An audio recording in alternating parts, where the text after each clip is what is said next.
Hello, car lovers. This time we are going to discuss a new car that you may have been waiting for a long time, or maybe even one of your dream cars. So, without further ado, let's see what's new about this car. The entry-level Renault Scenic is called the Comfort Range and comes with a 60 kilowatt-hour battery and a 168 brake horsepower electric motor.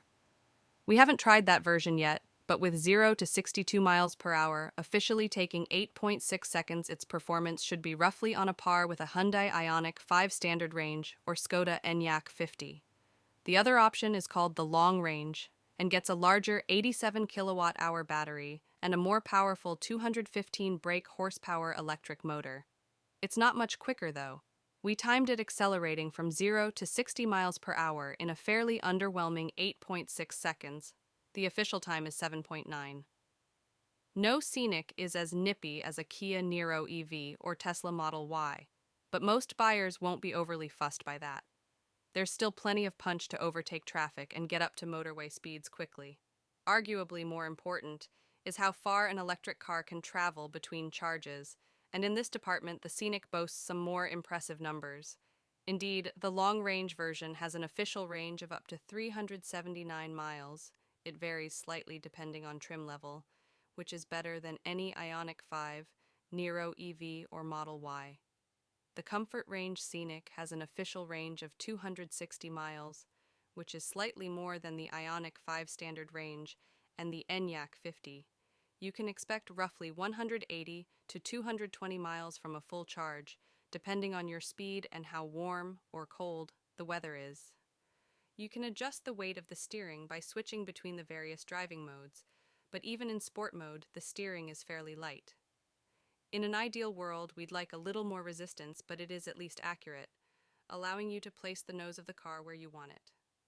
That said, the Scenic isn't really the kind of car you'll be taking for a weekend blast, and with plenty of body lean when cornering and moderate levels of grip, it's best enjoyed at a relaxed pace.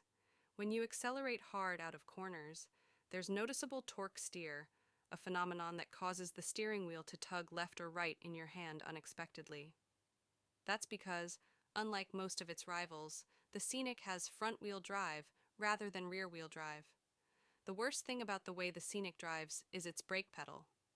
Due to poor tuning of the regenerative braking system, there's a spongy, inconsistent feel to the pedal, which makes it difficult to come to a stop smoothly, especially when driving around town.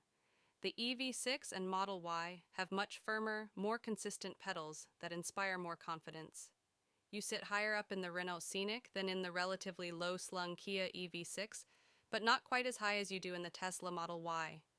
Even so, you have a clear view over the low dashboard and the bonnet. The chunky windscreen pillars hamper your view a little at junctions and roundabouts. The wide rear pillars and small rear windscreen compromise rear visibility, but you get front and rear parking sensors and a rear view camera to help out during low-speed maneuvers. Top-spec iconic trim adds a 360-degree camera and a digital rear-view mirror to improve rear visibility when your view is blocked by passengers' heads or luggage. The long-range Scenic can accept a maximum charging rate of up to 150 kilowatts, slightly faster than the Enyaq 85 and VW ID4, but slightly slower than the 170 kilowatts offered by the Model Y RWD. A 10 to 80% top-up will take around 40 minutes in ideal conditions. Meanwhile, the smaller battery Comfort Range car can accept a maximum of 130 kilowatts for a 10 to 80% charge in around 35 minutes. That's not particularly quick by modern electric car standards, but you'll be waiting more than 40 minutes for a 10 to 80% top-up in a Niro EV.